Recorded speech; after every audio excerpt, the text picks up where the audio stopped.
What's good? Prestige Culture Dynamics. I'm chilling with Ray. Ray, how you feeling? I'm feeling great, brother. I haven't felt this good in years, man. Like literally years. And I'm smaller. I can move better. My joints don't feel any pain anymore. At least nothing major I can tell. And my back, oh my god, my back hasn't felt this good in a long time either, man. Well, there's less of you there, man. So give us an update because you've been working on getting your health right, Yeah. and I'm trying to start that journey too. About to try and lose some, weight, get some exercise in and diet. What's your journey been like, man? How much have you lost, and how have you lost it? Well, I first started when I first started out. I'll give you a brief update of right now before I tell you what everything else first. So far right now I've lost just under 30 pounds, just under, like literally a few ounces underneath it. Because when I first started this thing, I actually was at 270. My my highest I've ever been was 289, and I'll fully admit that I'm like it's just what it is. It's happened, but I lost that weight and got down to 270 for over a course of months. I didn't even try to. It just happened because I was just eating at different times. And I wasn't trying to lose weight. I was just trying to help with my depression because I realized my depression was going heavy. And then when I started eating better different kinds of foods, I actually started feeling good. And when I decided and then when the Florida thing came up, where we all decided that we're going to go down there and basically because I wanted to go on the beaches, I thought, okay, so before I can go on the beaches, I need to at least get the gut down. I need to at least do that. And so then that's when I started. And I was, like I said, I was 270 right when I started that. And when I first did it, I first started out with the carnivore diet. I told you, Carlos, Adam, Sal, all of you guys that. And it did work really good. It truly did. But most of the stuff I was eating was like salmon, some chicken, some bacon and eggs. I got tired of the salmon pretty quick, even though I think it was because of the way I was making it because I was just cooking on the stove, and so I think it was just because of that. And then I moved towards bacon and eggs, and I did that pretty much every day for over a month actually. And then what happened was I was and then what happened was was that something happened with my stove and something I couldn't cook the eggs. So what I recently did was I just cooked the bacon. I just put in the oven. I cook an entire, and when I say I eat a bacon, I cook the entire package of it because the goal of carnivore diet, you're supposed to eat a lot of fat. Because guess what? Because there were some stories years ago, people who were in the Antarctica who were hunting rabbits for food, and but they were starving to death because they weren't getting any fat because rabbits don't have any fat whatsoever, and the goal is to have fat. It's not sugar sugar is the main problem. Fat fat it also gets a lot of bad rap these days, but you need fat. Without fat, you cannot survive really. I listened to Jordan Peterson and his daughter's story on it, and yeah, and so I modeled it a little bit after that. I'm pretty sure you've heard about Jordan Peterson and his daughter being on the carnivore diet, and it's worked pretty good out for them, and it did help with my depression a lot. It didn't stop it completely, but it helped with it a lot. Then I started eating rotisserie chicken a couple weeks ago, the entire thing. And then what happened was after that was the weight loss kept slowing down because what I did was I was looking up a doctor who on YouTube. I didn't look up the doctor per se. It just came up, and I was looking at this. And what he was talking about was certain things you got to do. When you're fasting, make sure it's in between the day. So because if you go to bed after just eating, your body's not really going to digest the fat. It's going to mostly metabolize the fat, I should say. It's going to metabolize the food that you just ate. But if you have it hours before you go to bed, it'll be mostly metabolized, and so you're at night, your body will mostly metabolize fat.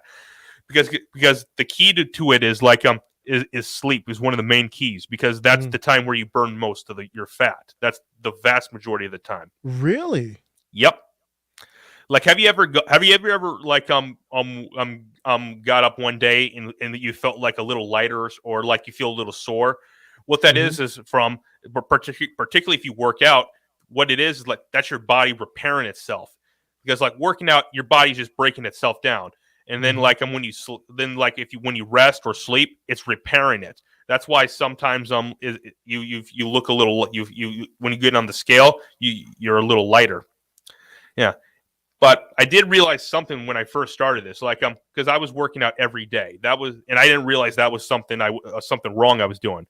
Because at first, I actually gained a little weight, but what I found out was that it was water weight. It wasn't really like fat I was getting. What it was because like I Hmm. hadn't worked out in a long time, so it was Hmm. my body retaining water. So it was like water retention because it was repairing it, Hmm. and then that went away after a while, and then like I said, it slowed down quite a bit. So I modified it to this new thing I'm on, really just fasting, and I'm eating chicken and salads now, and it's working out pretty well now.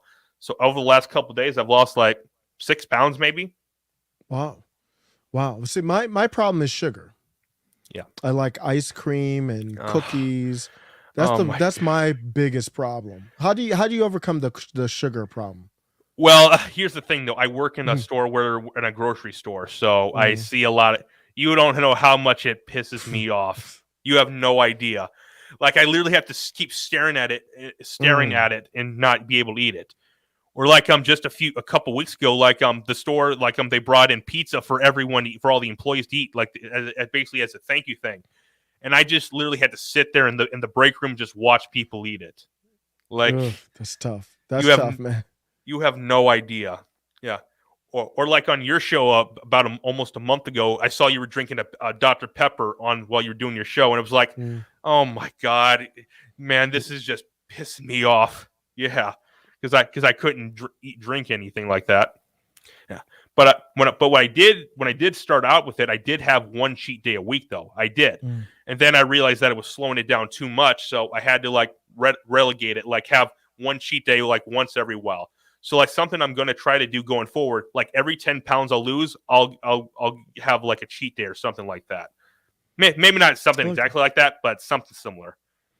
No, I like that, man. And what's keeping you motivated? You mentioned the Florida trip, but I have a feeling it's bigger than that too, though. But so, what's keeping you motivated with that, man? Because I'm starting my journey. I'm trying to get to where you are. So let me know.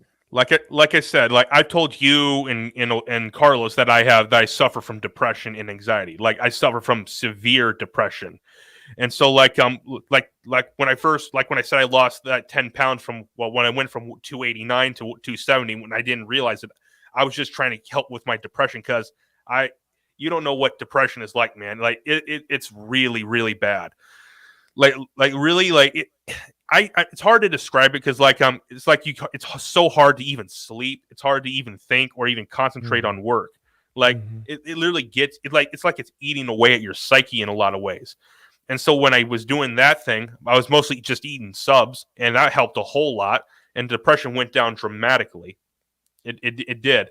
And and then like what happened then and then I started eating a little regular right after that, a little regular, but it came back a little bit, and then and then I started this, and like it's also been treating it as well. So Yeah. good, man. Yeah, it's the old saying, "You are what you eat." So I Oh yeah. think it's important. So I'm trying to.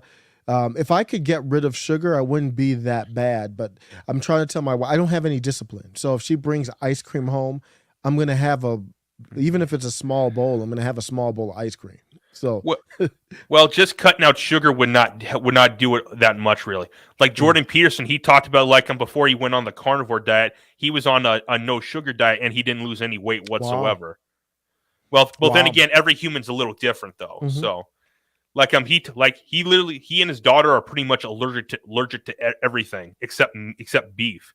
It's like they basically he and his daughter described like they have a reaction to almost anything except beef, like Wow. depression, like arthritis. Well, Jordan Pearson Mm, doesn't have arthritis; his daughter does. Skin like psoriasis, mm. skin stuff, wounds that won't heal. Like it gets tough, man. And so like the fact that he's able to put up with the fact that he can do that, I have no idea. And he's been doing that for a couple years now already. Yeah, and is his daughter still on it? What's her name? Michaela? What's her name? Michaela or whatever? Michaela, I believe. Yeah. She's still on it. Oh, so she has to be on it basically now. She said she has no choice because, like, she even said, even when she ate vegetables, she had a reaction to it, like depression or arthritis or like the skin stuff that was going on. So basically, like, she's practically allergic to everything. Wow. So, like, hey, there are some people that are allergic to peanuts, cats, or chocolate, like, but it's not. You shouldn't really be surprised when you see that there's someone out there that's allergic to everything. Yeah. So good. I'm gonna be working out 3 days a week, trying to get back into that. Just not trying to do anything crazy. Just trying to get into shape, and then changing my diet up. My diet's not that bad actually, but it's just like I said, the sweets. Yeah, try 2 or 3 days of working out. Like because the more rest you get if you work out a week, like say 1 or 2 days a week, and you rest the rest of the day, but you still keep a healthy diet, like you fast, you can just shred the weight fast. Yeah, it truly helps, man. Yeah, let's go, man. I'm feeling it. So if anybody comes on this video, if you have any tips on health and dieting and your journey, I love it, man. You're taking it. To me, it feels like you're taking control of what you can control of. There's a lot of things that happen that you have no control over or very little, but you can control a lot about what you put in your body. Yeah. And like you said, you are what you eat. Now, like some things with weight loss, not everyone can lose weight like that, like really like that. Like I forget who it was, but this guy was who's a doctor. I believe he went on Joe Rogan's podcast one time. And he talked about like he's not clinically, he's not interested in weight loss. He's more interested in longevity. And so and he has and he said like some of his patients they are not eating disproportionately more than others. Like particularly bigger guys, people. Some are, but not all of them. Wow. And basically he says like a lot of these people, they just can't lose it.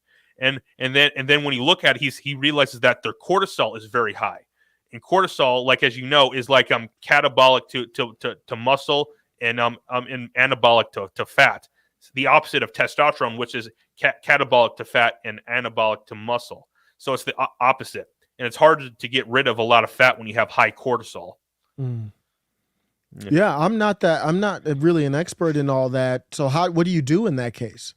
You have to try to figure out a way to like lower your stress and like lower and like fix it with some dieting, because cortisol is exacerbated by stress. Yeah, I could see that. A lot of stress. I got 2 kids, work, and all that kind of stuff. That could play a role. That might be why I'm dipping into that ice cream, whatever. Luckily, my wife hasn't bought any in about a month, so I'm good so far until she gets another one. But yeah, maybe that's part. Do you think that's part of it too? Like you've got that. Is there truth to that where you're like, I'm stressed out or depressed, so let me go get this chocolate bar at night where I don't need it? That's part of the reason why I let myself go. I haven't been like big this big like in years. Well, I wasn't always this big. When I was younger, I was always a little bigger than other people. And then a couple years ago, I let myself go a lot and just got up to this. And so, and it was a lot of it had to do with stress and stuff like that. It did. A lot of it had to. But that was on me. I didn't have to eat this stuff. Like it was my choice. That was my problem. So yeah, it's no one else's problem. It was mine. Yep. I'm right there with you. So yeah, as far as the diet, just keep it up, man. It sounds you've been on it. A little over 6 weeks, actually. Yeah. So I think that I've heard, is it true that people say that it takes about 21 days to build a habit or something like that? You're well over that, but sometimes yes, sometimes no. Well, this isn't the first diet I've done. I've done other diets. Like I've done juice fasting, which that works pretty well. But the thing was I just I just couldn't go through. And also, I've done water fasting as well, but same thing with juice and water fasting. I just wasn't able to get through it that really. Reason is because I was actually getting a lot of pain in my legs and in my back. So what I found out was, like, when I started this, I actually realized that I wasn't getting any potassium or magnesium. So with this, I take multiple supplements every morning. Like I take vitamin C, vitamin D, potassium, magnesium, apple cider vinegar, and the thing is, I read about apple cider vinegar. When you take it, what it does is it dissolves toxins and helps the body to release more fat. And then plus, like, if you have constipation problems, it can help because constipation is caused by no fiber, and that helps, makes it a little softer. So yeah, so like if you're not getting much fiber, if you're on the toilet and it's not that good, you're probably not getting much fiber. So an apple cider vinegar is in a lot of ways is a fiber supplement. But because it tastes so bad, I couldn't drink it. I just took it in the capsule forms. Yeah, Rogan, I thought he said he had diarrhea for some reason. Do you remember? Oh yeah. What happened? How would he get that? I know he was eating fruit too, but no, he was doing it just on the carnivore diet. Okay. So what it was is, like, it varies a lot, but the reason, like, for it happened with him, well, at least this is just a thing I heard, is that you're not getting any bread, so like there's no bread to absorb the water when you drink. So basically, it's like the body's like, what am I gonna do with all this water? It's going out the. Yeah. Oh wow. Yeah. Not fun, but at least that's not happening for you. Yeah, and I did have. I didn't have diarrhea, but it was something a little bad. Like yeah. Oh man. But like basically, like, what it is like, especially when you're doing juice for water fasting or even this carnivore diet, what it is like your body is cleaning out the stuff that you've had in your body all these years. Like there's probably stuff in your body from when you were 13 that's still in there. Like this happens. You got to be prepared for this.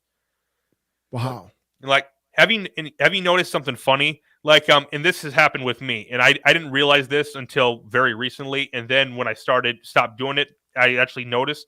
It's like have you noticed that when you eat like not so healthy foods, like all the good stuff foods? You still there? Oh, it can't. Your mic went out.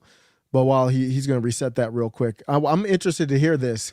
He's like, stuff from when you were 10 or 13 might still be in your body. I'm like, damn, like what, the gum I swallowed? Nope, I can't. Nope, not yet. Nope, no audio yet. But I'm like, damn, is that stuff still in there? So I might have some cleansing to do. I don't like all that. There, keep going. I heard you for a second. Okay, you're coming in. Can't hear you. Can't hear me? 1 2 1 2. I'm still. I believe I'm still on.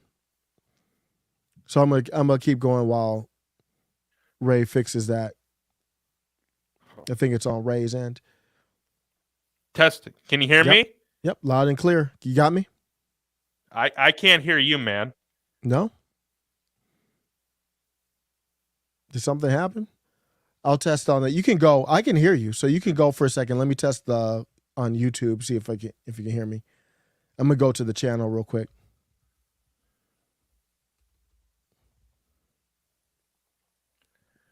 This is how when you have no sound, people, it can be difficult. That's one of my pet peeves, is like when you don't have a sound person monitoring, man, you're out there. I've had many struggles on live stream. So let me hear. Let me try this then. Nope, actually I can't. Can you hear? No. Hold on. Yep, I can hear myself on the live stream. I just tested it. Can you hear me? You might have to go into StreamYard and switch your audio headphones. Can you hear me now? Yep, I got you.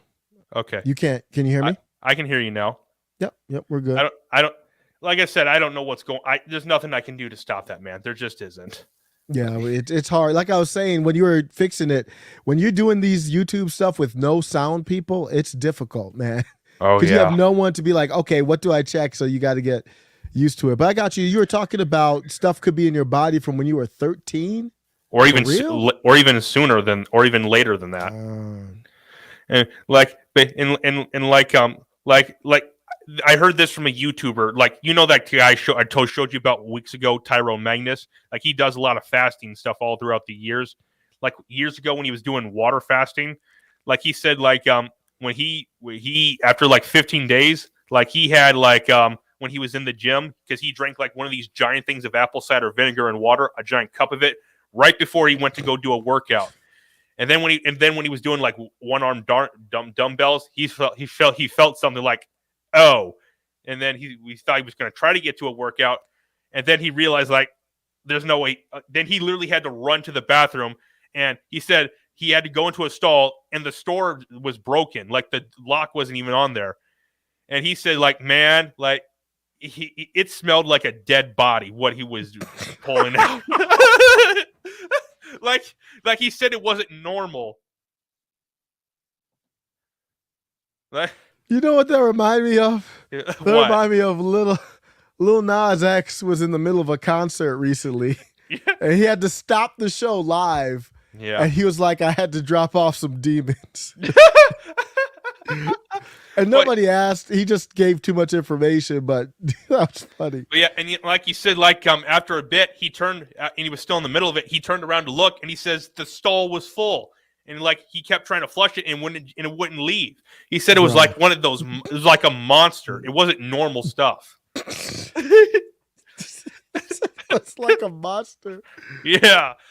Bro. And then he said like a guy came into the stall next to him, and like as he was doing that, he realized like the guy wasn't even wasn't even using the stall because of how he could tell because of how much it smelled. Yeah. But what that tells me is like, damn, if we have that in us, man, we gotta get that out. Like, I might need to get a cleansing out because that's crazy, man. Yeah, apple cider vinegar, like it cleans out a lot of stuff. It does. But that Especially sounds disgusting though. How do you drink that? I take it in the capsules Oh, okay. because I just can't drink it. I just can't. Yeah. Let me. Well- No medical information. No, obviously, I am not a professional. I'm asking questions. No suggestions. I didn't even know they had capsules of it. Of course. Yeah. Well, you should try to get some capsules. Just make sure you take them with water though, so you just in case, so you don't take in case the capsule breaks open, so you don't taste it. So yeah. But take lots of other vitamins too with it. You're gonna need to. Yeah. But I also take some supplement. I forgot exactly what it's called, but like it helps boost my metabolism, so it works faster. Because I have a weak metabolism. I just do. I see. Yeah. Well, that's good, man. Keep it up. Weight loss, working out. Yeah. But we on these lives, we want to try to bring up like locations. It kind of fits in that category of like lifestyle and diet to me. Like where you live matters too, right? Yep. Texas. Tell me what you think about Texas as a state. We're gonna bring up a different state every live or every show, and we just want to talk about lifestyle and decisions and the housing market and all that type of stuff. Texas obviously is a big state. What are your thoughts on Texas, Ray? I love Texas, man. Like I said, I also got family living down there in Dallas. Like I took a vacation just last year down there, and I loved it. And because before that I never went to Texas. I actually went to a handful of states, and I love it. Like literally, me and my family, we were firing guns off in the yard. Like that was fun stuff. Like it was really, really fun. And then plus like you have like a lot of religious people, or at least more traditional people. Like maybe not necessarily religious, but a lot more. Like basically you have a lot of people saying, "Thank you, sir. Thank you, ma'am." People opening the doors for you. Other people, like that's the kind of people that I want to be around. Nice people. And a lot of other kinds of states, like you don't necessarily get that a whole lot. Like not like Texas. A lot of people do. There are people there that wear like the classic Western stuff: cowboy hat, cowboy boots, Western shirt, jeans. Not every Texan wears like that, and they also don't even have a horse in their backyard either. A lot of them just are like regular people, like you and me, and they're super nice too. and like I like a lot of my family down there, like they're actually white people. Like they listen to a lot of rap too. So Hmm. that's how I got exposed to Tom McDonald from them down there. Oh, dope. Yeah, he just came out with a new song Friday. Yep. But what I look at too is I agree with all of that. You got to find a place that matches you culturally. Now, every city obviously in Texas is different, but the other thing I look at is the economy. The economy is, to me, from what I've seen, booming.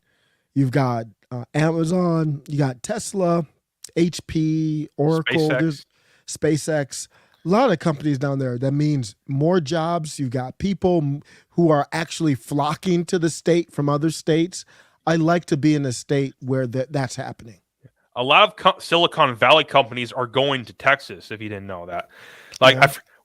I forgot what it was, but it was the company that started Silicon Valley. I forgot what their name is, but I forgot. yeah, but they actually left Silicon Valley for Texas, so that tells you a whole lot right there. Because like in my opinion, at least to me, for YouTube, California to me is not a business friendly state. It's not. I think Texas, places like Texas, Florida, and a few handful of others are more business friendly states. Like I think the no state tax is a big part of it. Yep, your mic just dropped out there, I think. Yeah. But you can't hear me. Oh no, you're there. Oh no, you're there. Sorry, yeah, I thought you dropped out. Sorry. One of the one problem I do think with something with Texas is like the property tax, which that is high from what I heard. Yeah, So, you're gonna have to make up for the state taxes elsewhere, whether it's sales or property or whatever else. But I mean, it's a give or take. I think a lot of people obviously are really happy with the give and take there in Texas, and you've got the culture of sports too. I mean, I know that means something to me, at least. Sports is something where people can get together and have a time where they're not thinking about anything outside of sports, and just all kinds of people from all different backgrounds. I think did Dallas lose today? I think they lost. yeah, but they lost. yeah, but we can talk about it. It's fun. You got the Cowboys, Astros, Texans, Mavericks. You got Rangers, Spurs. You got a lot. College, high school football is big. Arch Manning is going to Texas. If you didn't know that, I didn't know that. Wow. And a lot of Alabama, Georgia, and Clemson people are pissed about that, and Oklahoma's people as well. Wow, they were all trying to recruit him. Well, they're more pissed because like Texas is their arch rival. Yeah, but Georgia, Clemson, and Alabama, they're pissed because like they wanted him. Yeah. Do you know how's we always talk about the affordability. Obviously, it's going to range from what city you're in. But have you taken a look at that? I took a brief look at it. I'm not any expert. I've only been to Texas twice, and it's been over 10 years probably. So what do you know about the housing market? Well, the worst part in for housing in Texas is obviously Austin for reasons that we can't bring up here. But probably number two is probably Houston. Dallas actually has better housing markets than Houston. It truly does. Houston is obviously the biggest oil place in Texas by far.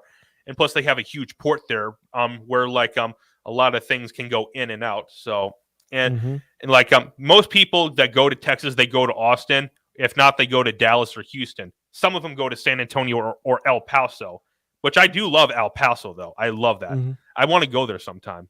Like it's literally on the border with Mexico. Yeah, let us know if you're from Texas, if you know a lot about Texas. A lot of the people that I follow in entertainment, like you said, a lot of people from California and other states are moving their whole business and their whole residence and everything. We know Rogan made that move over there, so a lot of people have going to Texas. Elon Musk. Yep. A lot of Joe Rogan's friends have gone there. Yep. Like Brian Callen, Brendan Shaw. Joey Diaz, he went to New Jersey, which is not much of an okay. I'm not going to say that, but yeah. But let me ask you this: what about safety? To me, the impression I get is that there are more pockets of safe areas in Texas than other areas Oh, potentially. well, What do you think? from what I've researched, like areas that are more pro gun, I should say. Well, Mm-hmm. I'll just say leave it at that. Have Mm-hmm. less crime. Now, not everywhere has crime. That's just how it is. Now, there's lower crime in places where it's like more less when it's more like pro gun. That's just how it is.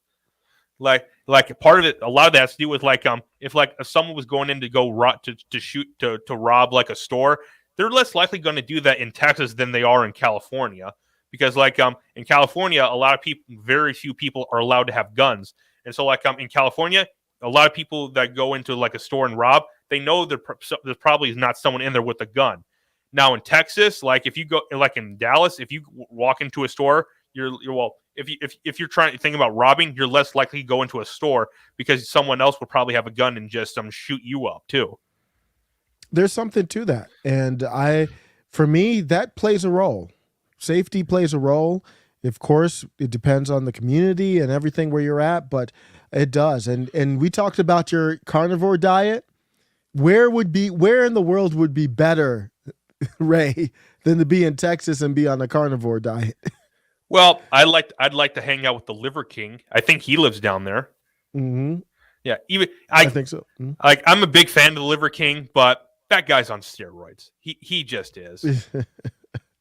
I assume so, but I don't get it because I'm not too knowledgeable in that, so I don't get into it. Like, do you know how rare it is to have a physique like that and not be on steroids?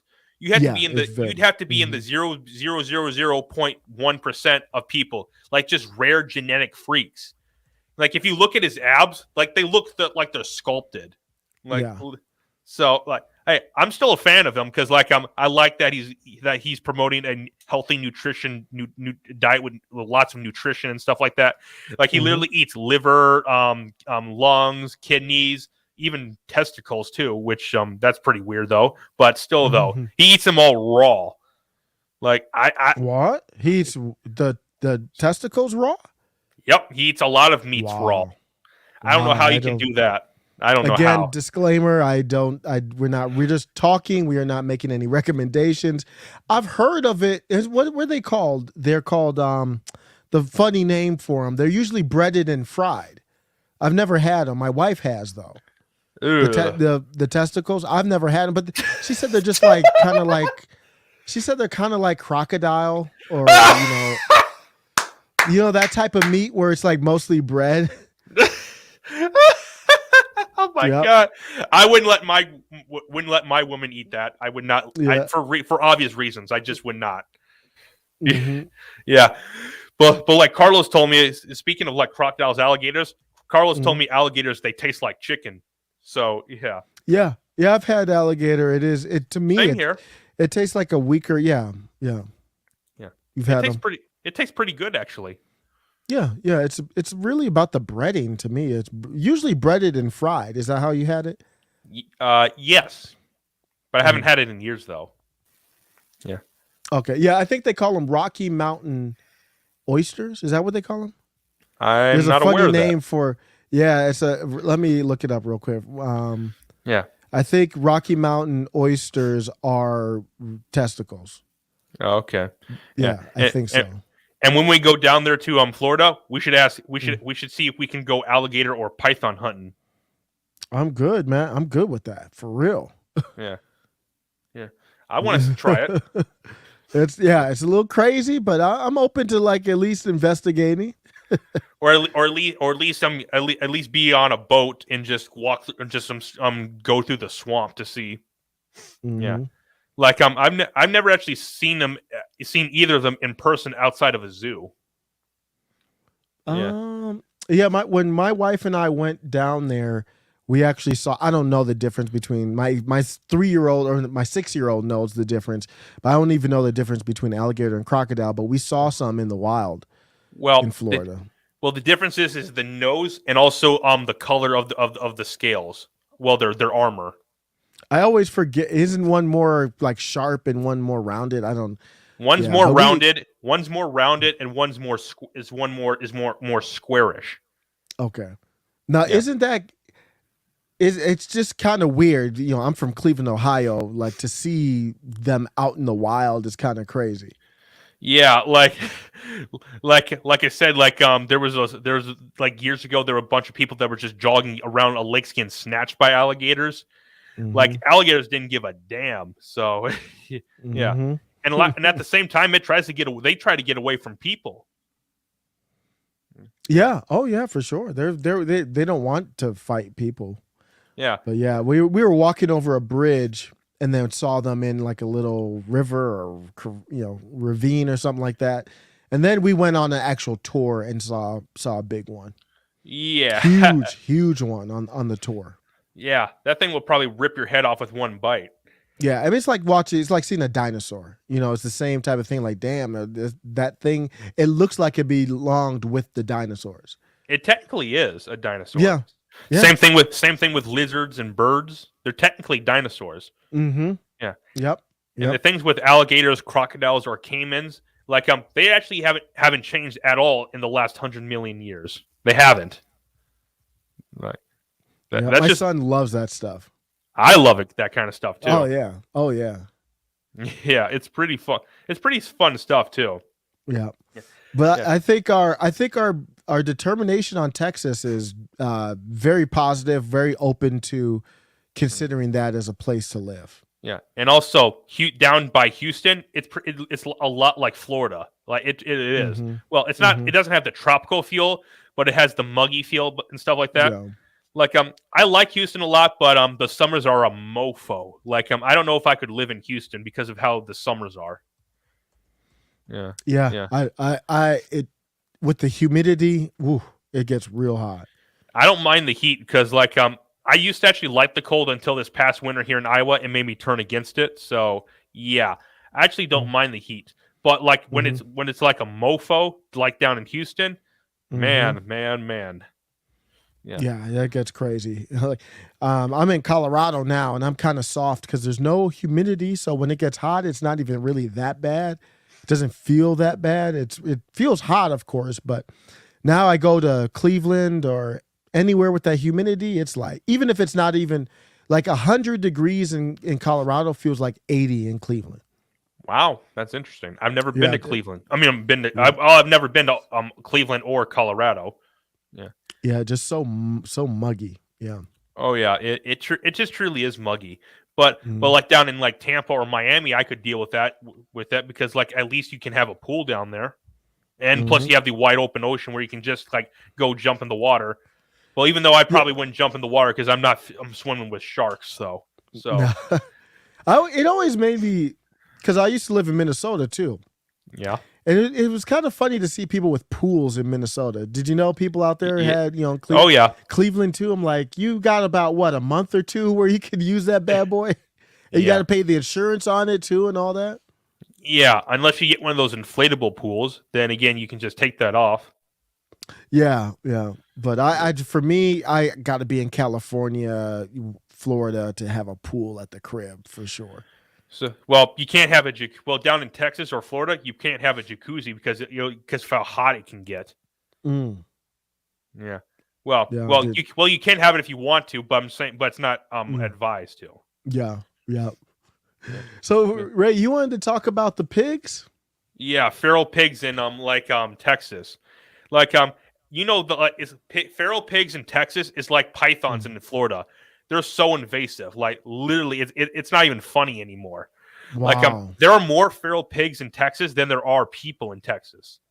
So you're talking about just Like these little wild pigs type of things, or? yeah, like they're not little. They get Oh, effing huge. Like they can oh, get up to really? 400, 500 pounds. Wow. I Yeah. don't. I did not know. Man, But that's bad. So what are they doing? Are they hunting them, or what do you making but get some bacon? it's actually law that if you see a pig in the wild in Texas, a wild one, you have to shoot it. It's law because they're an invasive species. They're not native to Mm, this country because they were brought here mm, in the 1500s, by explorers that dropped them off there in there for food. Particularly, they dropped them off in Florida, and particularly in Florida, there was like 6, 8, or 10, and like they just spread like quickly. Like a lot of the generations that you see today in the world, they're actually from that original herd that was dropped off in Florida. Are you serious? Yes. Yeah. It wasn't So, I mean, it wasn't Columbus who dropped them off. It was an explorer after Columbus who dropped them off. I forgot what his name was. okay. So in a way, is that good though? In a way that no. So it because the pigs, like, they're invasive. Like, they eat anything, including themselves or even people. Like, there have been horror stories of people who've fallen into pig pens and disappeared. Like, yeah. Like, and like pigs will eat anything. Like, they eat ground nesting birds or roots and insects. Like, they do so much damage to native species. And and when you look at the difference, when you look at a feral pig and a farm pig, the difference is it's just on the wrong side of the other side of the fence. Because like pigs, they escape from farms a lot. It happens more often than you think. And when they escape from farms, their hair they go feral quick within a few weeks. Like, their hair become shaggy, and like their snouts become overlapped. Their tusks grow, and like they can actually dig 3 feet down into dirt. It's dangerous for like roots and stuff like that, or birds. Like, it's bad for them because like they just get eaten and they just get wiped out and stuff like that. Yeah. So it's to me, I'm thinking of like, because it's Halloween, so I'm thinking about movies like Birds and all that. So it's almost like, are these pigs going to just take over the land, or because they'll eat they're going to eat all the resources and land that the other animals need. Yeah, like have you seen videos of people doing helicopter pig hunts? Like, they're actually pretty fun. No, I haven't seen that. And like when they shoot the pigs, they just leave them out there. So they take some, but the vast majority of them they just leave out there because they're so invasive. Like they just want to get rid of them. Yeah. So look, I get it. It's probably not that wise, but you have to eradicate a certain amount of those pigs, or they'll just destroy everything. You truly have to. Yeah, I don't know how they're going to handle that out there, but like they're spreading across some of the country. Like in California, they're in San Jose. They're in people's yards. Yeah, and the crazy thing about pigs are that they can. I mean, they're not like cockroaches, but they can survive. They're pretty tough. They'll find whatever they need to eat to stay alive. And like they can survive in any weather. And also they breed 3 times a year. They have no breeding season. Wow. And their litter can range from anywhere from 2 to 12. But just say even like 6 or 7. So you have a 10-month-old animal dropping 6 babies, and then 5 or 6 months later it can start breeding because they can breed when they're 5 or 6 months old. And they're little monsters that can eat anything, devour things. They can live in any weather. Yeah. These are some tough creatures here. And when you have pigs that escape from farms, and once they go feral, especially if they're living in an area that has a high population of boars, they're going to get bred pretty quick. So what are they using animals at all? Like, are there big dogs out there? Because what about the farmers? I mean, the pigs are obviously going to want to eat their wheat or whatever, for soybeans or whatever. The wild pigs, they've killed tons of dogs. They do. They kill wolves. They kill deer. They kill anything they can get their paws on. Wow, like it's pretty scary stuff. Like, now that's where I think you could see that. Have you seen the Boston Dynamic little robot dogs? I don't recall. Okay, so this is a robotics company. They sell them for to my knowledge, about $80,000 a piece. But the price will go down eventually. Where they sell this electronic dog that's a robot. They've been using it for policing. They've put cameras on it. Somebody was playing around and actually put a weapon on it, a gun on it, which was crazy. Wow. But that's what could happen. You could get that type of thing and program it to eliminate the hog. You can give it the picture, use the computer algorithm, AI. I think we'll be able to solve this, Ray. Within 10 years, I think we'll be able to solve this. You're not. Same thing with the pythons. You're not going to be able to solve it. You just can't. Like they're spreading all across the country. Like they spread all the way to Canada, if you didn't know that, and they're bordering on South Dakota and Montana. And man, if they get into Montana, they'll do so much damage there. Yeah, Like, that's yeah. Like I don't know, like because you had these original herds be brought here for food, but they started spreading quicker because it wasn't established for them. If it's like a warthog in like Africa, there's a system for that. Like it's all one species. It's all called Sus scrofa. That's what it is. But it's not. They can all interbreed and they're all viable. It's not like a liger where it's not breedable. Like it's not infertile. Like these things, they can breed and they breed pretty quick. Yeah, and they're faster than you think too. I mean, do some of these have tusks? Oh yeah, a lot of them do. Ooh. Like especially when you see the helicopter pig hunts, you see how fast these pigs can run. Like like what you have to do is like the people when they're firing, they have to aim a little ahead of the pig because it's running so fast, and with the helicopter moving, when they fire ahead, that's how they can hit. That's the only way they can hit the pig.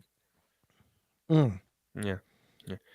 And then like you have like Pacific Islanders who dropped pigs off in Hawaii well before the 1500s. You couldn't tell you what time it was, but it was well before that.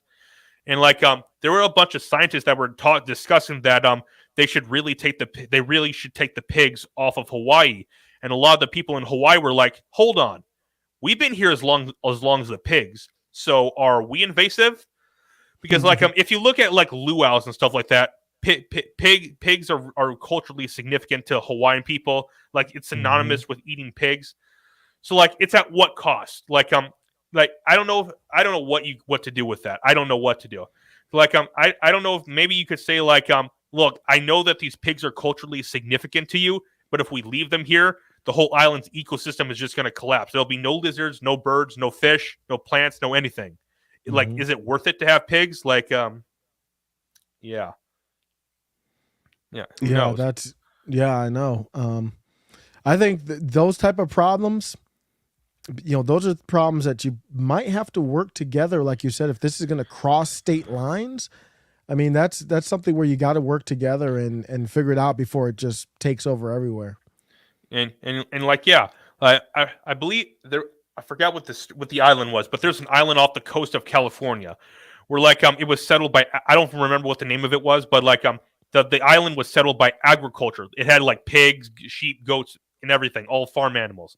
And then what happened was once they brought all those animals over, then golden eagles came over. They flew across the channel, and the reason the golden eagles came over was to feed on the pigs. Like those things are smart. Like golden eagles, they can they go after pigs, they go after wolves, they go after deer, sheep, anything, goats even. And like what happened was the golden eagles, they came over to feed on the pigs, and a lot of species over there went down because of how much the pigs and the golden eagles were disrupting the ecosystem. And then what happened? And the bald eagles got pushed out which were fish eaters, and then a lot of the other species got pushed out too. And so then what happened was a bunch of scientists got together and they decided to take the pigs off the island and all the other animals and stuff like that. And then what happened was all the other animals that were left there, the native species of that island, they were under more pressure because the golden eagles they started feeding on those animals because their main food source was gone. And so what happened was they took all the golden eagles off the island, they relocated them. And now that the ecosystem is back in balance, like you have all the foxes, all the birds, all the eagles, all of it is back in place now. So when he takes something out, it can harm the ecosystem. But if you put it back, it's like putting a piece of the puzzle back. Yeah, you can't play with it. It's not easy to fix. Yeah. Once this stuff goes, like if you go to certain lakes, there's these things called zebra mussels that are invasive. Like there's all these, like you said, in Florida, the snakes. Once we start playing with and then the murder hornets, remember the hornets? Those are gone, I believe. Are they gone now? At least I believe so. Yeah. I mean, at least for a little hot second, they were here invasive, they were not native, obviously, I think they're in the Pacific Northwest mostly, but then there's this spider in the Midwest that's invasive, and it was huge. I talked about it about a year ago. This huge looking spider. It didn't say it was poisonous, but it's bright yellow and black and doesn't look right. Wow, I've never seen But yeah, a yellow spider. That just does not look right, man. no. In nature, that means stay away from me. When you're like neon yellow, green, all that kind of stuff. Like, I'm gonna show you this video of a spider. Like, this is a spider in Australia. I'm gonna show you this right here. You're gonna think this is fake when I show you this. I'm gonna try to find it. Let me find this right here. Let me see this. Give me 1 second. Yeah. Okay. Right here. I got it right here. I'm gonna bring this right up. Give me 1 second. Okay. Okay. Come on. This isn't working. Come on. Okay. I got it right now. Okay. Let me bring this up. And I am not an insect guy. I can't stand them either. Just watch this right here. You're gonna think this is fake, and this is in Australia.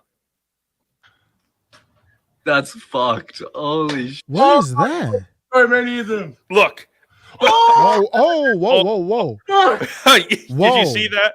Wait, were those the babies or something? Yep, those were the babies, and then you saw that big one right there, the mama. Like, wow. You paused it at the perfect picture. That would be my face. I just don't do like, and I think spiders aren't technically insects, but to me they're all insects. I don't do them. I'm not like I don't play like with this. Like, I'm calling somebody. I'm not removing the. Here it is. Oh my god, there's so many of them. Oh, look at that! Look at that thing right there. What is that? What is that for real? Look at that. I don't know. Like, oh my god. Could you imagine Ray being in your crib looking up and seeing that thing crawling? Like, yeah. I'd probably call 911, man.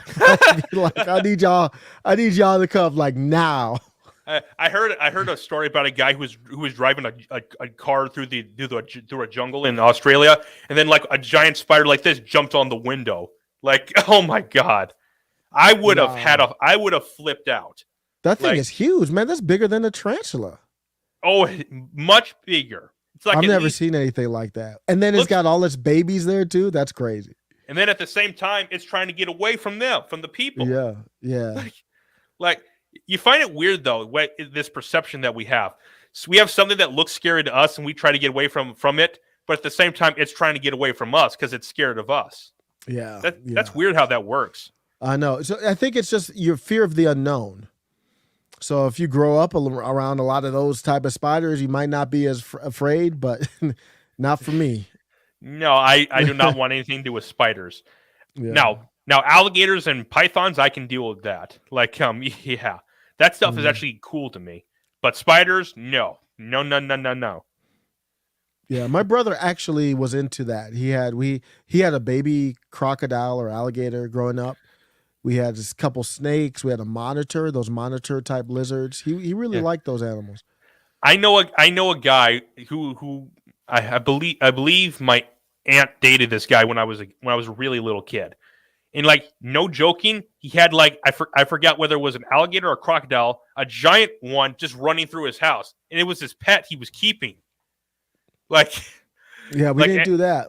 Like it was like an 9 foot long alligator or crocodile, and because he didn't have a license for it, animal control came and took it away. So, yeah, I remember the first time before my brother got a whole setup with the aquarium or whatever it's called with all the stuff. He snuck in a snake to our house.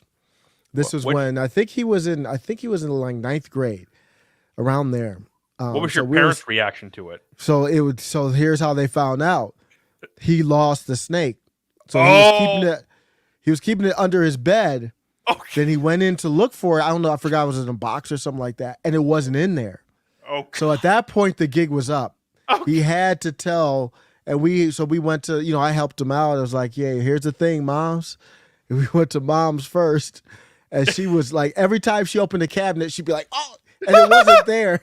it wasn't there. He found it eventually, but and then my mom was like, "Come on, like if we do this, let's do it right." So she did embrace it. Got him a whole setup and everything. You gotta have a heat lamp and all this other stuff.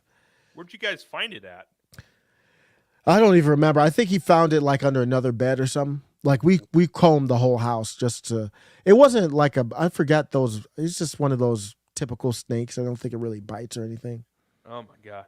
Yeah. I got bit by a gecko when I was younger, but those. Oh really? It's a lizard. They're not poisonous, but I still did. Like Yeah.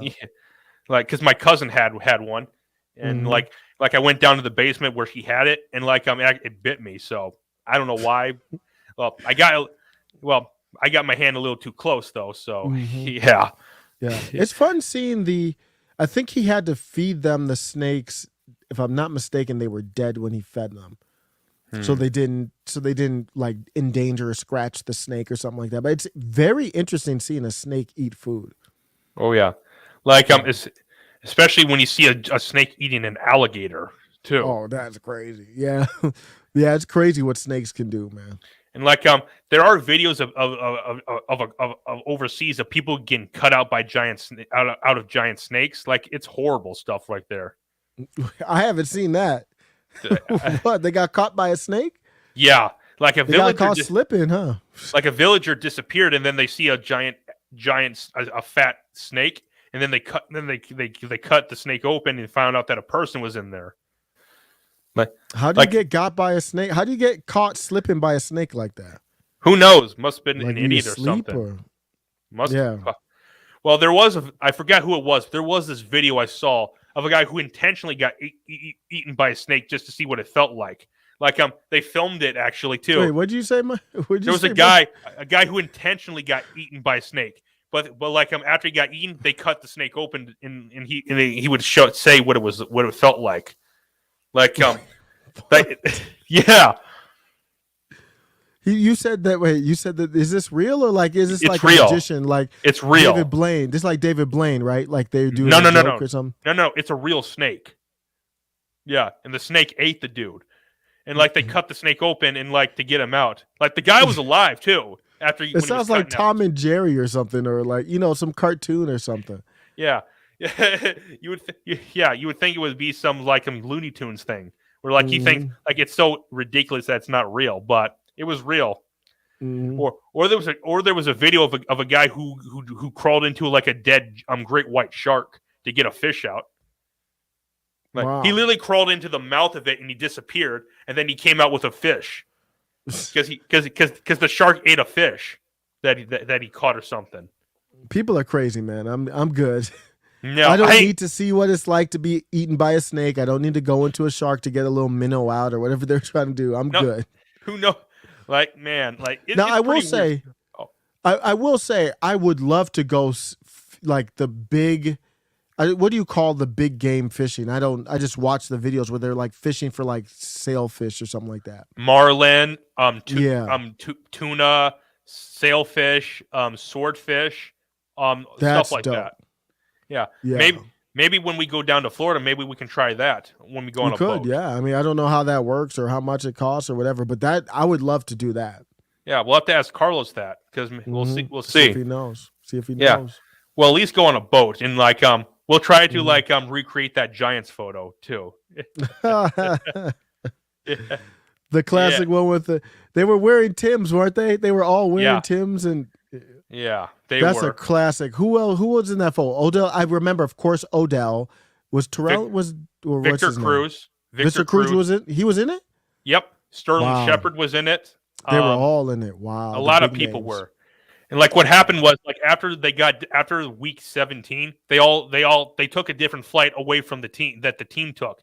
It's like it's a policy in the NFL that the entire team has to get on the same plane and head back to your city. But for some reason, like the coach, he allowed them to take a different plane, and they took went down to South Beach, and they partied on a boat with Justin Bieber.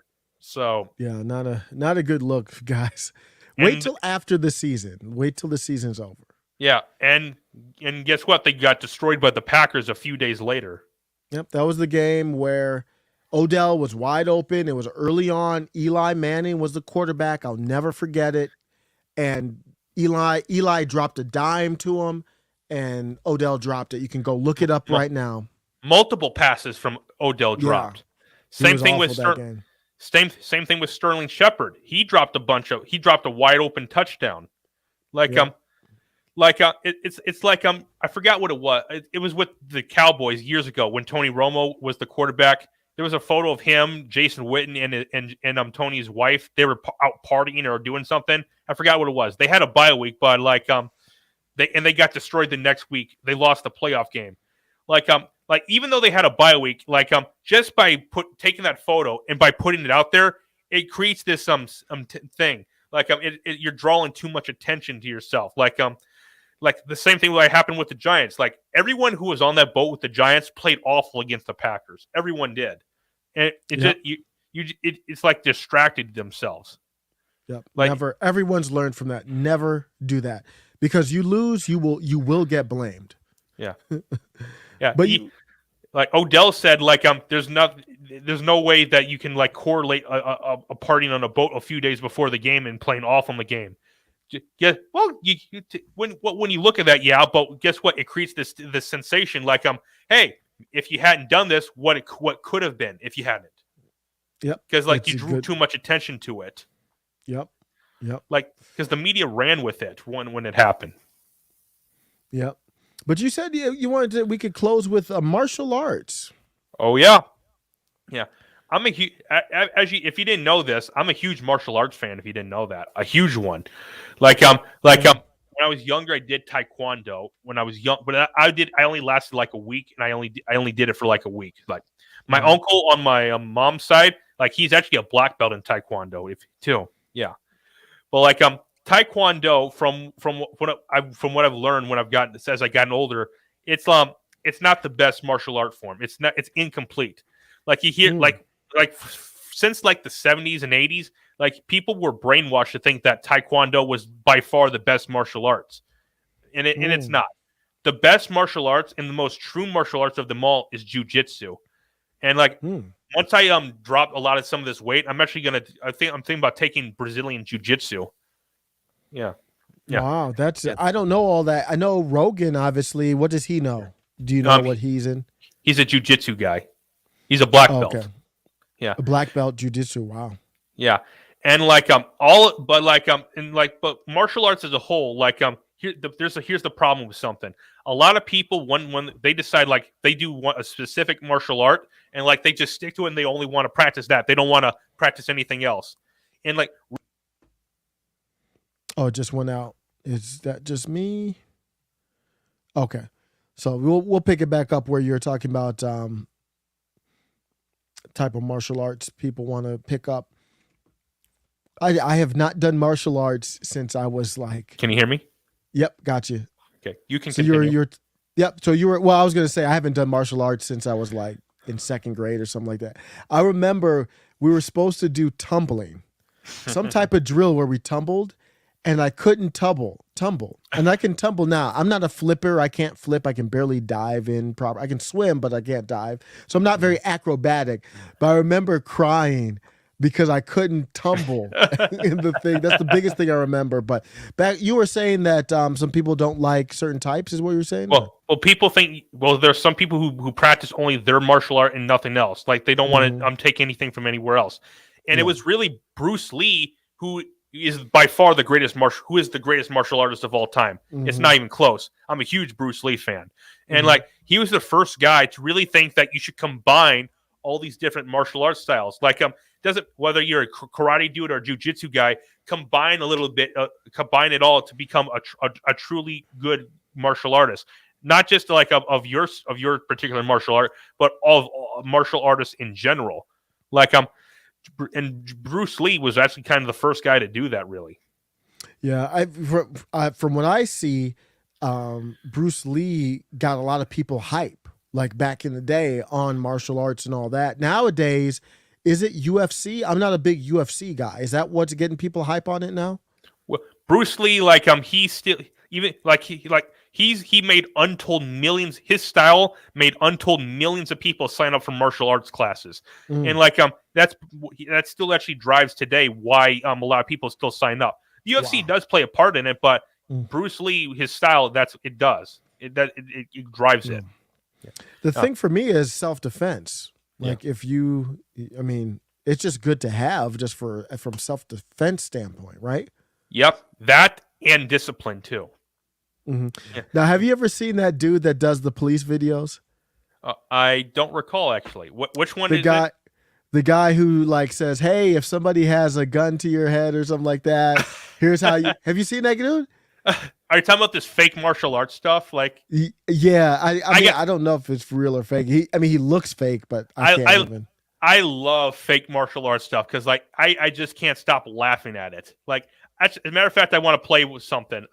There's like, Okay, yeah, like, like fake martial arts. I get a kick out of it because it's some of the most funny stuff you could ever think of. Like, yeah. Let me go to it. Okay. Trying. This one is hilarious right here. Where is it?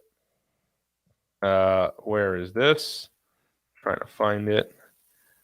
Where? Joe Rogan talked about it. I'm trying to find the actual video right here. Oh, really? I'm gonna see what the video. Let's just watch this part right here. So the goat really did fall over and die? Well, no. Oh, well, Guy Savelli, Right here, you need to put. Master. That's the video right there. Master Guys, Triangle of Death. Master Guys. Yeah. What? Let me try that. Dirt Guy, Triangle of Death. Like this part right here. This stuff is hilarious right here. Let's watch this. This is hilarious. Just watch this.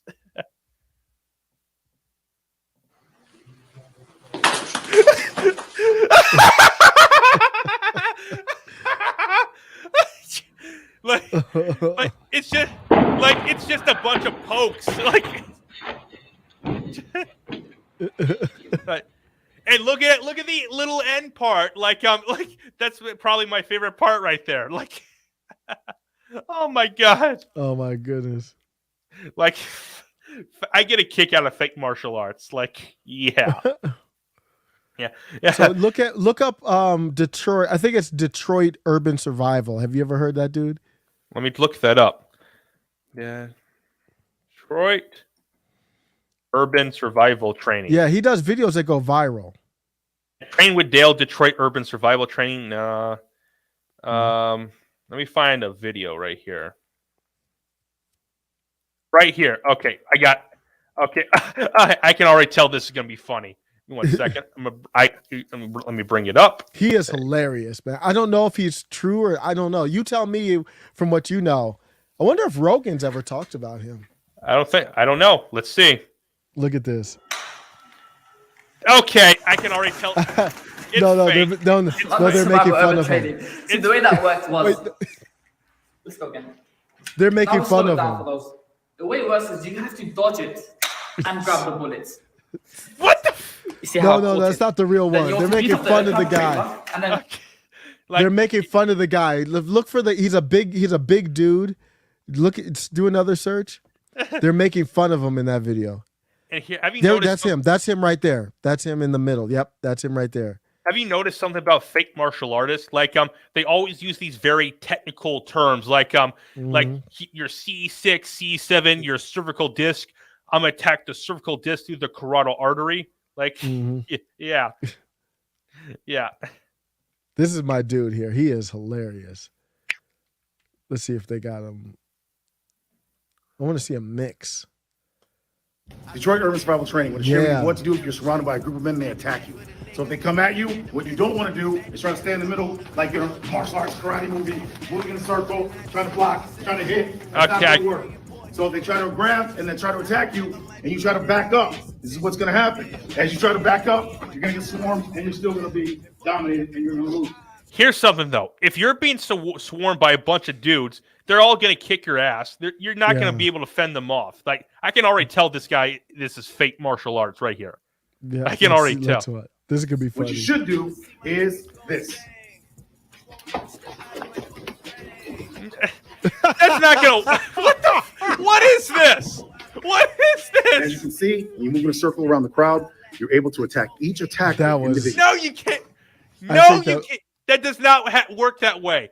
Because I know. all of them are just gonna get around you again. That's just how it's gonna be. I think he's found a niche where it's like it's fake, but he takes it seriously as like a gag, and then but the videos go viral. So yeah, keep going, keep playing more. This is funny. I'm just laughing already. Okay, that might be legit Survival right there, training. right? I'm going to share with you today some ways that you can increase your survivability. If someone grabs you from the side, bear hugging you, holding you against your will. So you can take your leg, wrap it around the heel here, bring your knee to the front, and lock it out. Ooh, Another way you can do that is on the other leg, the rear, this side. You're not Just simply sold? Take your leg to the rear. No, I'm not sold. hook, drop it down, and hook that out. looks legit to me, but I don't know. Because when someone's bear hugging you, they're holding their legs at a stance. Like you're not going to be able to kick them over. You're just not going to be able to. This can increase your survivability if someone's trying to hold you against your will on your side. Survival training. We're going to share with you right now what to do if someone grabs your wrist from the side. This is something that commonly happens when people are trying to manhandle you. So they grab here. We want to escape. First level of response to any threat. And the way we do that is by taking our elbow over the top. The reason why we want to go here is because we don't want to go to zero. So we don't want to go here and then start over and then find out he's a better fighter than us. From here, we go here. So it puts us in a superior position to control or immobilize the threat if necessary. Legally, I just want to escape. If they just grab my wrist, here. If I want to control, What? so from here, they grab you. 1, 2, 3. No. Very painful. Let me tell you something right here. No, by doing that, no one's going to get thrown to the ground like that. No one is. Well, see, he would have got me on those. You see what I mean? He's kind of like has enough seriousness with it, and I'm completely ignorant, and I'm like, okay, looks like he had a move that could break dude's arm. What do you don't think so? No, you're not going to break someone's arm by doing that. I'm just telling you right now, you're not going to. Yeah. If it's more serious, here. What the fuck? What the? Hyoid. That's how you defend yourself from a grab. Oh, God. Detroit Urban Survival Training. Today we're going to show you what to do for a mobile countermeasure if someone's following you in a vehicle. If you notice a vehicle behind you, like this black truck, No. 3 consecutive right-hand turns. Okay. a joke. No. Then you're going to make 3 consecutive left-hand turns. Dude, this dude is hilarious, man. This dude is.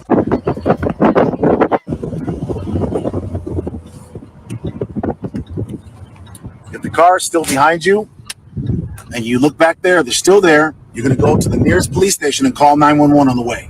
What the? When you call 911, try to keep your operator in line if you can, get your operator number, and then also make sure you get the address, the right police station.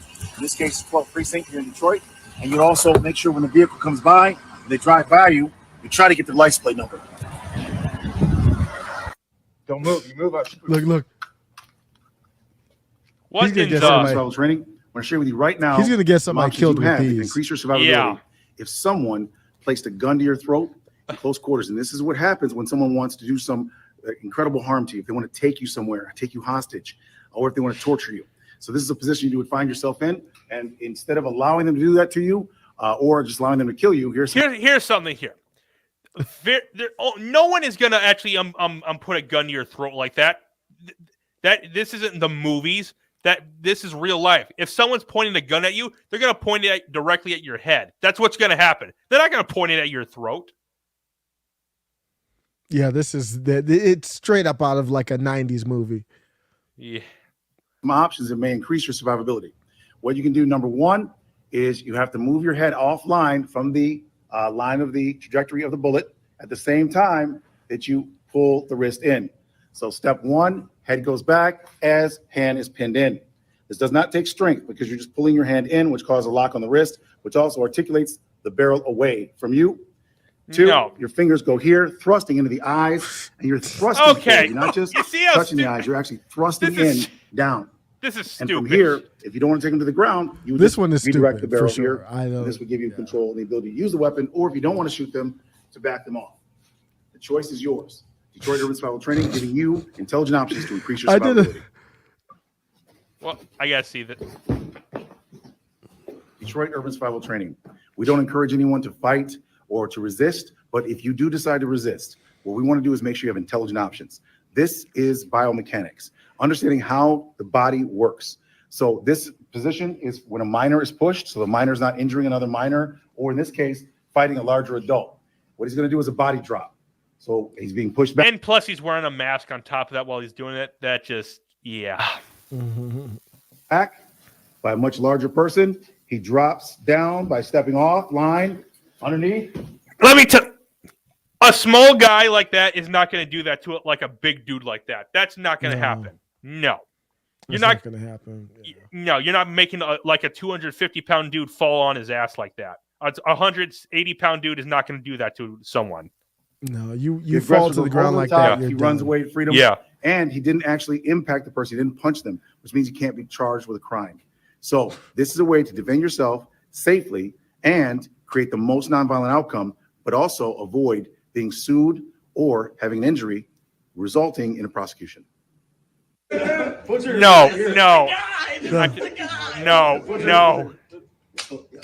Sorry, don't move. Don't move. It's not work. What happened? This is fake. Okay, don't say it. This is really stupid. You can tell this is fake. Yeah, he's just being stupid. I think they're playing around. If a person wants to fight you, that's all they want to do. They want to attack you. They want to fight you. Okay, I don't want to get a strike. I don't want our channel getting a strike for that because of the music. Yeah, music. But like, are you a fan of street fights? Have you ever watched any street fights ever happen? I'm not a fan, but yeah, I've watched a lot of video. I've seen some back in the day, but no, I'm not a fan. I'm a peaceful dude. I don't want any fights. But what I find funny is like a dude who's never been in a fight, who thinks he can fight someone, and he actually fights an actual legit martial artist in a street fight. That's funny. Yeah. I gotta show you something about that. Like this thing is funny right here. You gotta be careful, man, because you don't know who knows, karate or whatever, jiu-jitsu or whatever. Most karate is BS. Most of it is. Oh wait, wrong. That's the wrong one. My mistake. Okay, that's the wrong. You don't know what people know, so I walk assuming that everyone can beat me up. So I know I make my moves smart. Yeah, this one right here. This is one of my favorite Joe Rogan clips of all time. It's funny. It's funny as hell. Like, let me find it right here. Better not give up. Right. Oh, this is it. This is the video. Someone sent it to me on that. Oh, here it is. It's on World Star. Boom. Watch this. Yeah. He gets him with the leg kick. The guy gets up. And watch this. Watch this. What?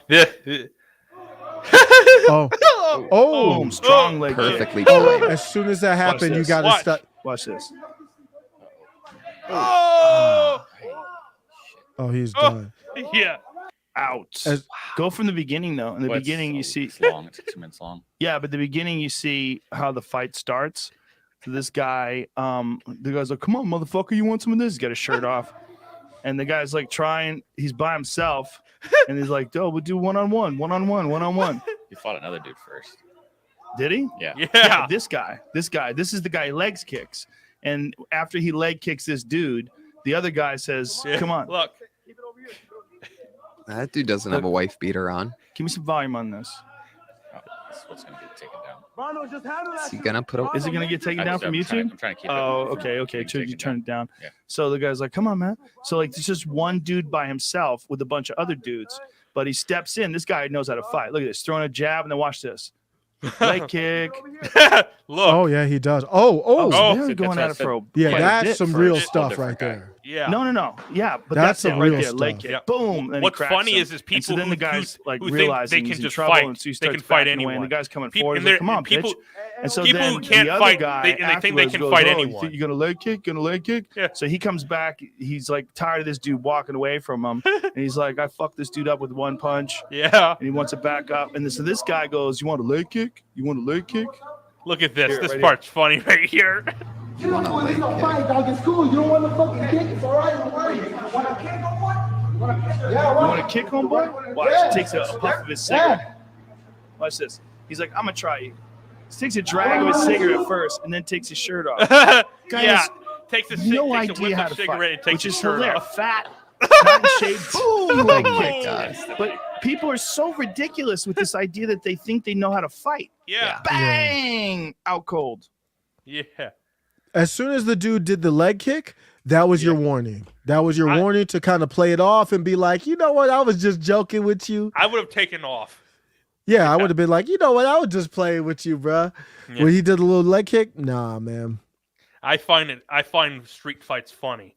Like Joe Rogan, he himself should do an entire show just talking about street fights. Yeah, He already does it with the UFC. He talks about that all the time. Yep, and you don't have to worry about YouTube. He doesn't have to worry about YouTube anymore, so he can just do whatever he wants on Spotify, basically. Well, hopefully he does. I would hope he leaves, but he won't leave Spotify. So yeah, We don't know though. We don't know. What do you mean? I just don't think he will. I don't just think so? can't see it. I can't see it. I think he should do his own thing. I think he should do his own website, his own, all independent. Yeah. And speaking of that, how's your own website going?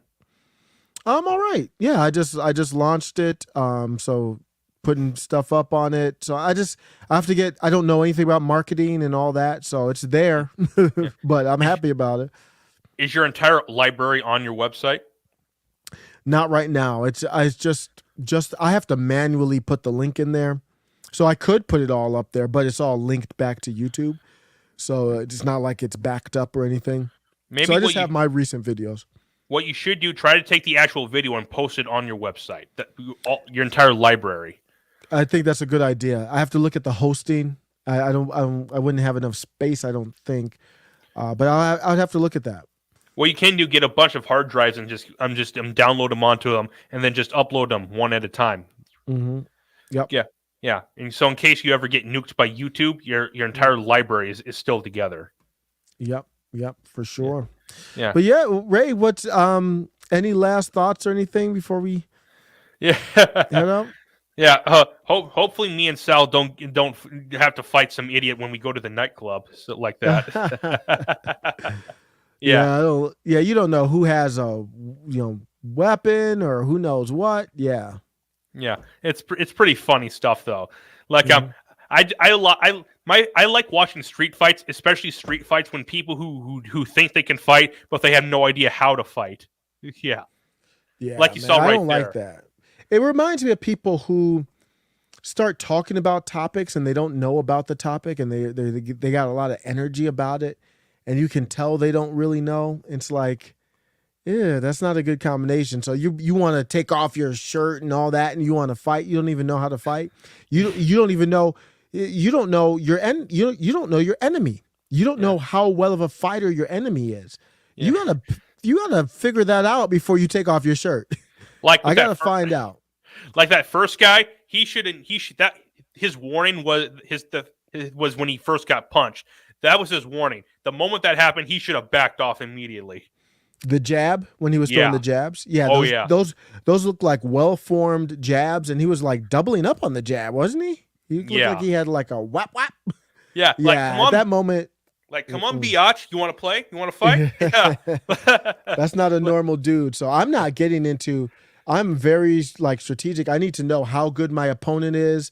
I used to play poker, and I would play poker with other people who are good, but I wanted to know how good they were before I just jumped in. Now, online, you can't always do that, but you got to know your enemy.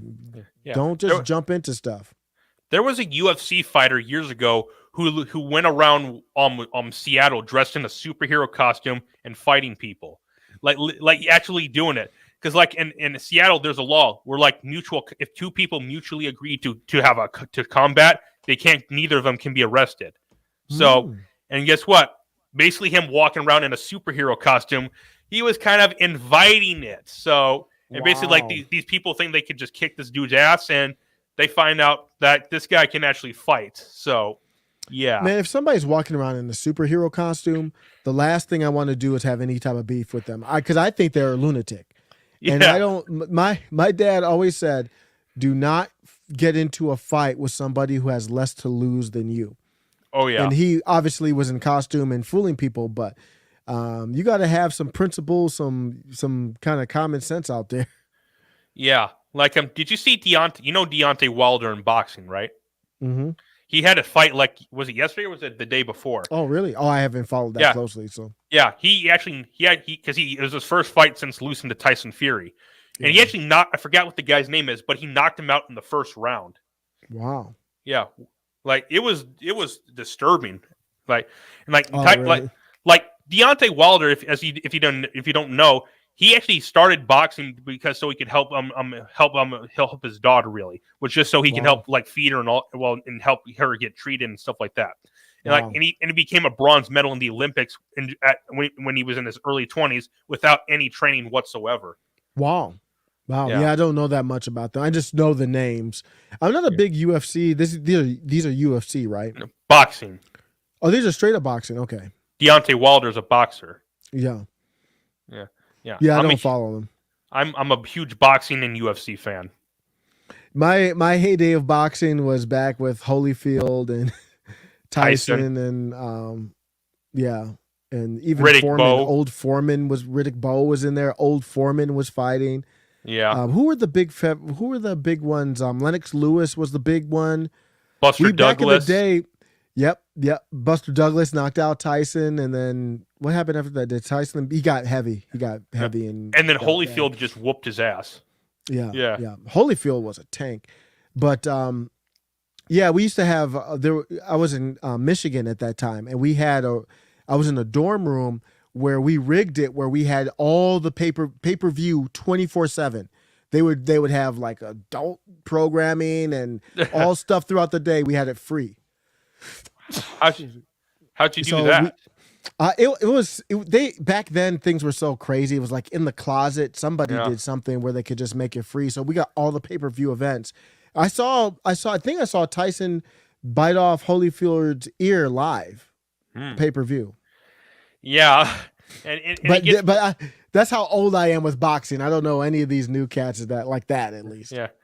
My grandparents were huge boxing fans, and like Ali and Sugar Ray Robinson were their favorites.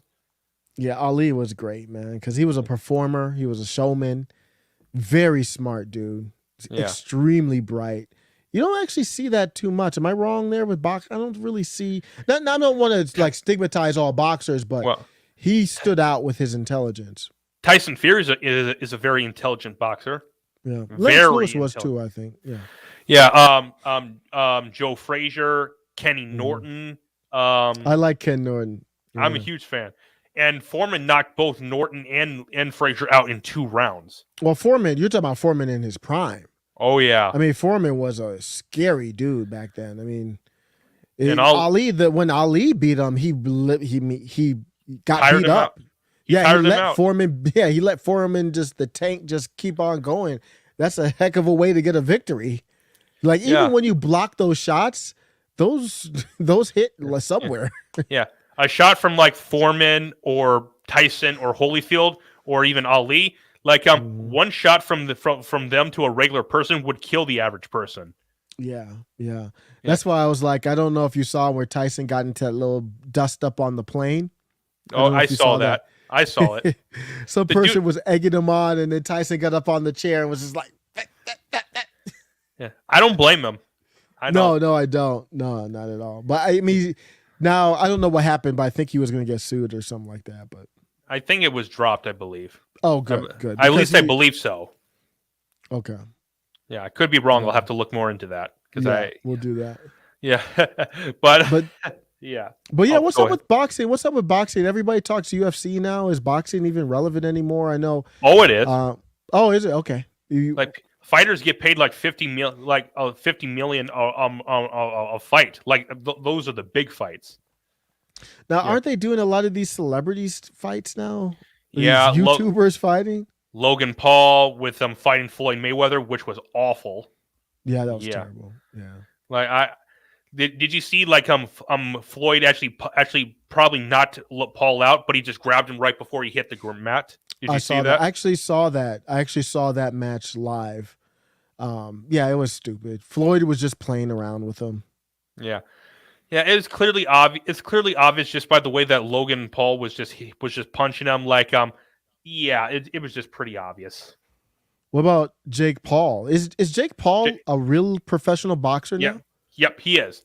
Like, he actually Jake Paul is actually can fight. He truly can.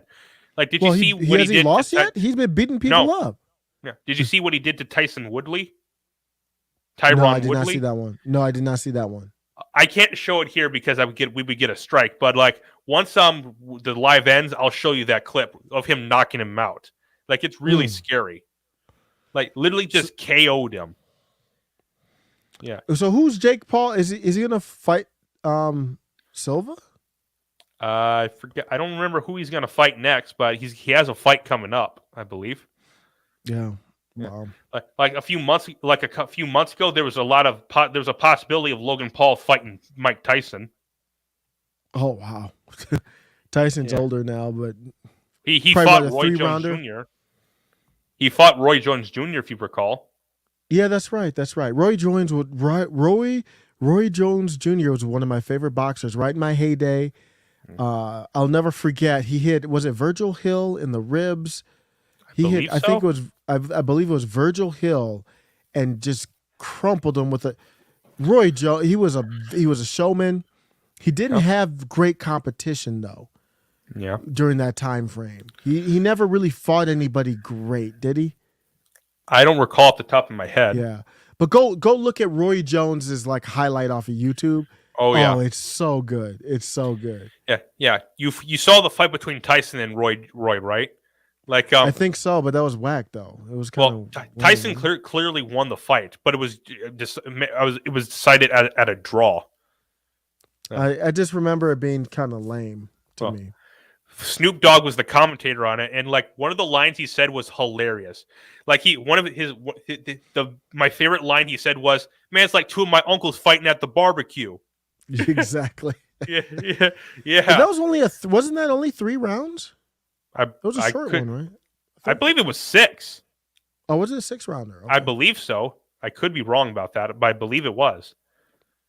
Yeah. Yeah, I could be wrong.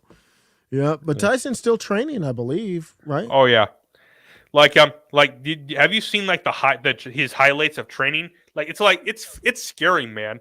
And I saw someone make a joke about it. Well, he's training because his daughter is just starting to date now. So yeah. Well, hey, I wouldn't blame him. I don't blame him at all. Yeah. Who knows though? But yeah. Tyson was I think a lot of people don't understand, like within the realm of boxing, he was really very, very well studied. Who was his first trainer? Was it Customato? Was that who it is? I forgot his who first it was. Trainer. Before he died, he kept Tyson on the straight and narrow. I remember watching Tyson break down like boxing matches. Man, he was amazing. What a very insightful boxing mind. Yeah.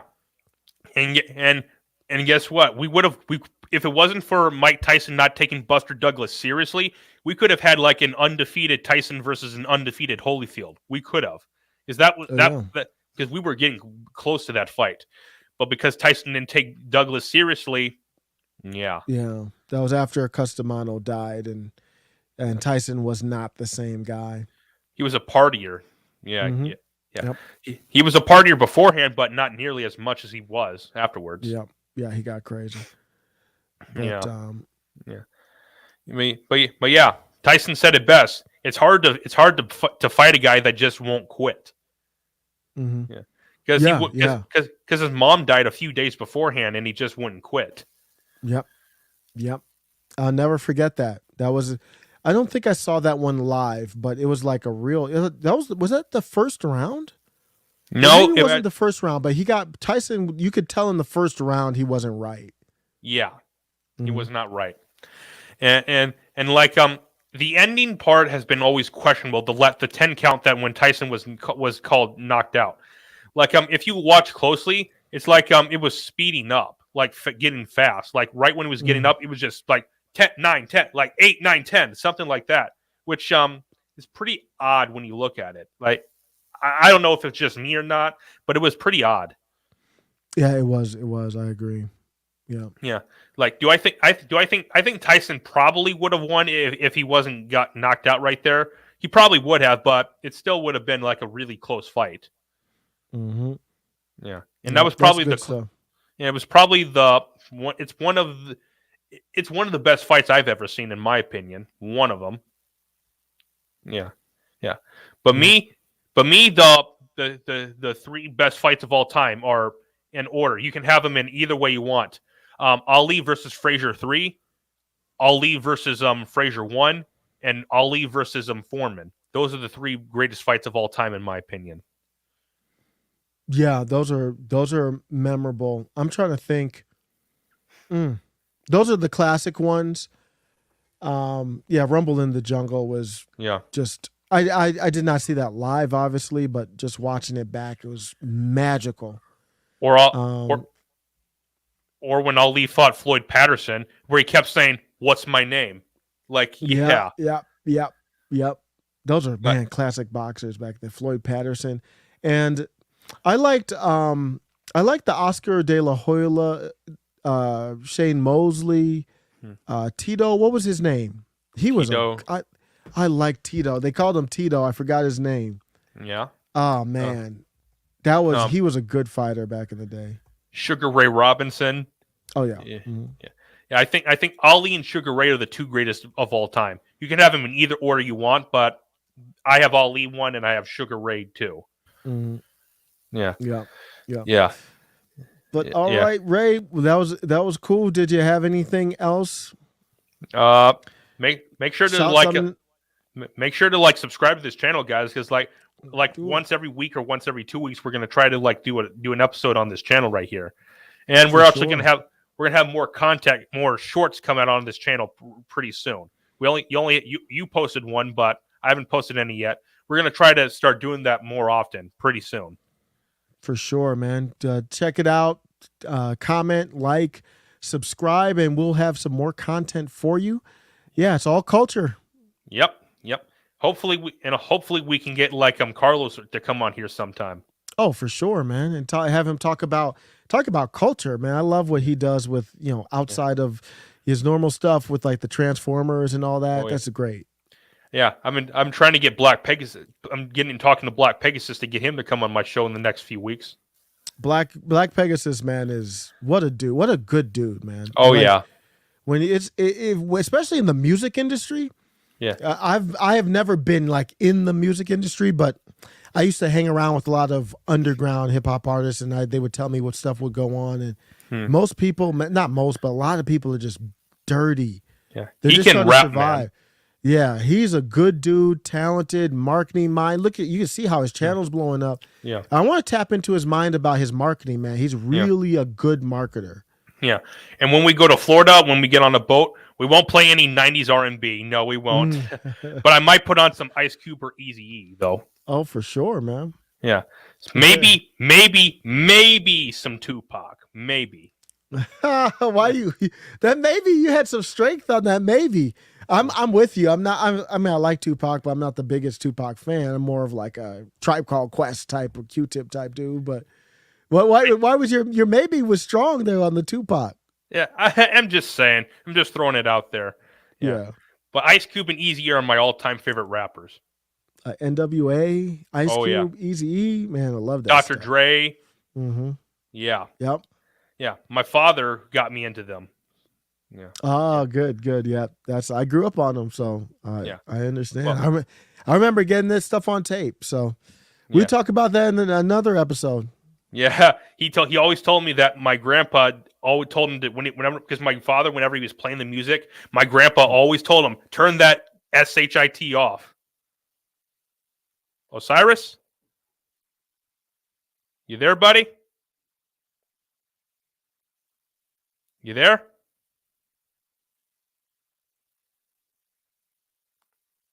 Yeah. That's weird. Yeah, you there, Osiris?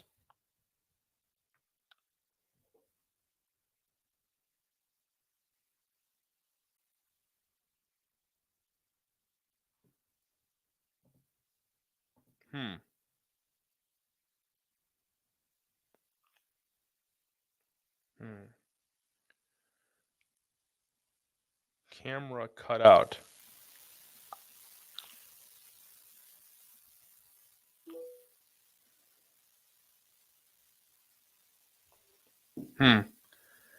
Okay. He had to cut out right there. All right. Sorry about that, guys. Yeah. Give me 1 second. Okay. All right. Because that's all. Because we're ending the show right now. I'll just start ending the show right here now, guys. Yeah. All right. Make sure to like this channel and subscribe to this. Subscribe as well. I'm your co-host Ray. That was your co-host Osiris. Catch you guys later. Peace.